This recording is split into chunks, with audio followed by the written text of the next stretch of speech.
Welcome back. Another Marky-mark video and some absolute corkers to show you this week. It's been a bit slow with the holiday season and just stuff going crazy here in the UK. Lots of news about everything. I'm not going to go into all the depressive details. Anyway, I'm going to go straight into it and talk about a really lovely record which for some reason I hadn't logged onto my Discogs, my library, and I discovered it just recently really and played it and realised how much I loved it.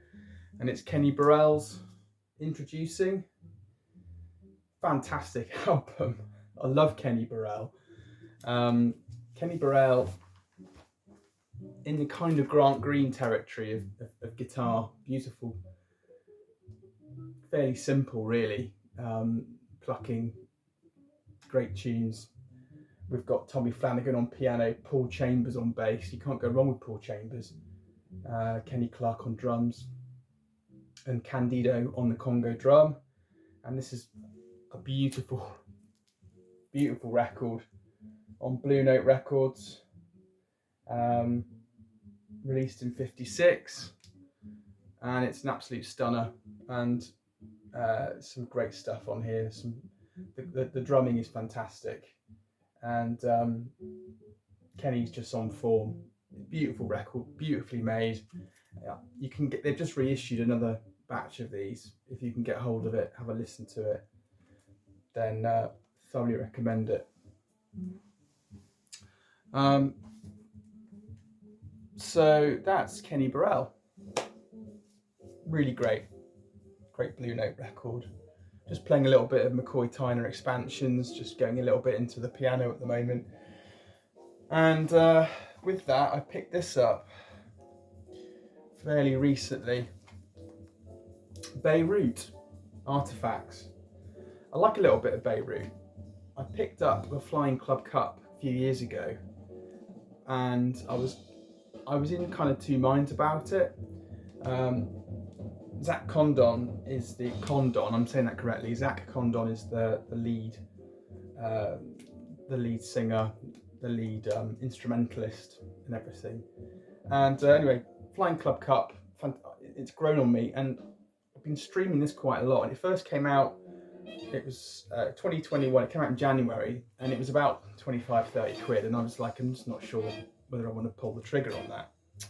But it's really grown on me, and I've streamed it, and I've just keep coming back to it.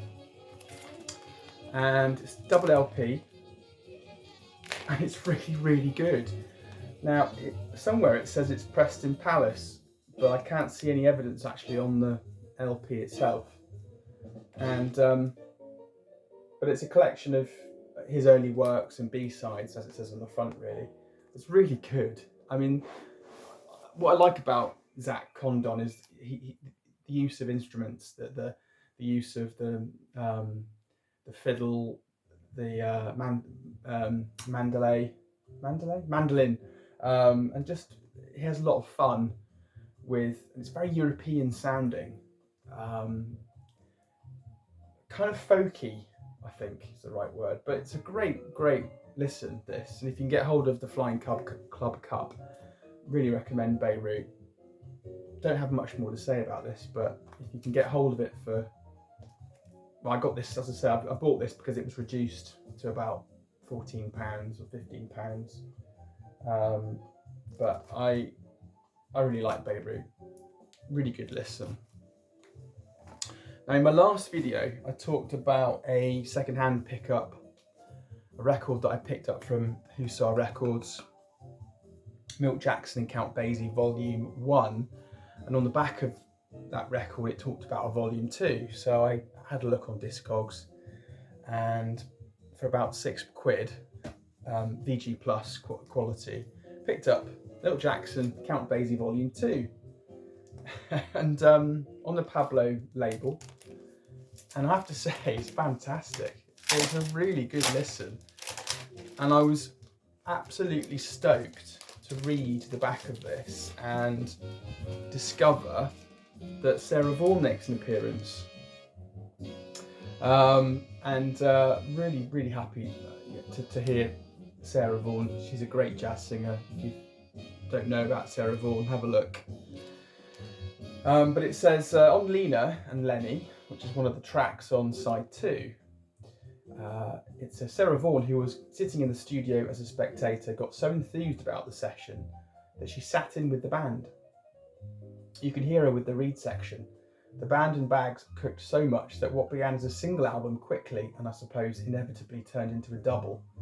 So if you're therefore like me, why not try volume 1? Anyway, that was the liner notes from the producer, 1978, and it's a really clean copy, and I'm delighted. I'm going to play this later, actually, after McCoy Tyner. Really good. Right, so I've saved the best for last. I might do a video on YouTubers that have been quite an influence on the way I'm collecting records at the moment and listening to my music. But there is something that drops into my feed every now and again from Amoeba.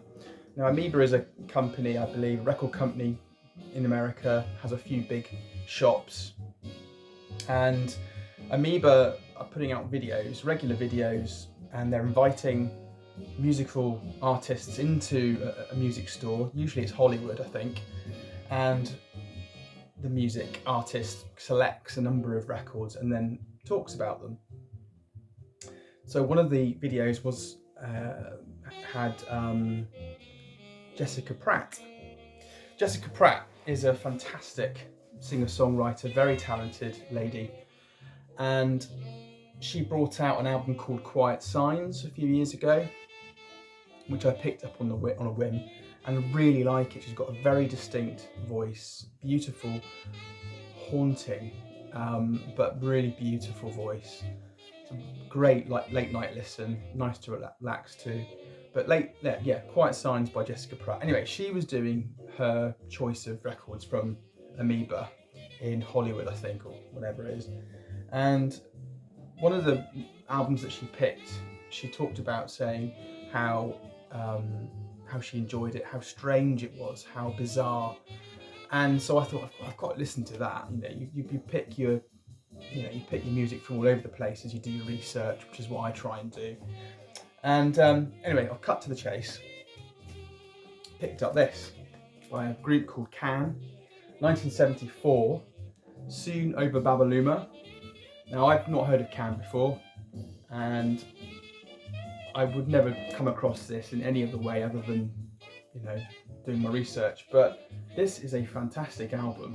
It is weird. It is haunting on a level that I just couldn't describe. It's got pianos, it's got violins, it's basically psychedelic type rock, as I want to classify it. The first side is Dizzy Dizzy, and the haunting track for me is Consta la Luna, which has this kind of spoken word throughout it, really quite haunting. But it's a really good listen, a great record.